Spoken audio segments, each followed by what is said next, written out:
je prends la parole pour l'association FIER.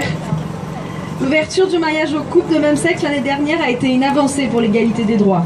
Mais depuis plus d'un an, nous, lesbiennes, bisexuelles, gays et trans, avons été la cible de la haine et de l'intolérance des réactionnaires et conservateurs, des homophobes, transphobes, sexistes de tous bords, de gauche comme de droite. Les actes LGBTophobes ont augmenté de 78% par rapport à l'année 2012. 59% des répondantes à la dernière enquête de SOS Homophobie affirment avoir été victimes de lesbophobie dans les 2 dernières années. Les LGBT-phobies ne sont pas apparues l'année dernière, mais la liberté de parole donnée aux anti-égalités des droits a légitimé ces propos dans l'espace public et privé.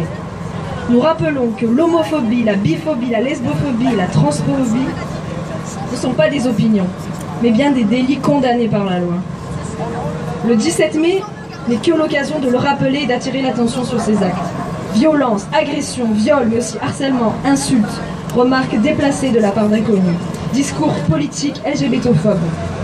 En cette journée internationale contre l'homophobie et la transphobie, Pierre n'oublie pas les lesbiennes, les trans, les bi, les gays, du monde entier qui subissent de plein fouet des politiques répressives envers les LGBT, et celles et ceux nombreuses qui sont parmi nous en France en attente d'un droit politique à l'asile, d'un droit à l'asile politique.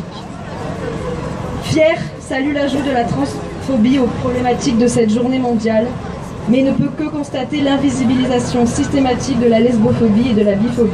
Nous demandons que ces mots soient ajoutés à la suite d'homophobie et de transphobie. La visibilité est le premier pas nécessaire à l'égalité et à la reconnaissance de nos combats. Nous demandons également que cesse la légitimation par l'État des discriminations à l'encontre des personnes LGBT. Il est temps que les trans bénéficient d'une loi. Il est temps d'ouvrir la PMA à toutes les femmes. Il est temps de simplifier les démarches et l'hébergement des LGBT demandeurs du droit d'asile.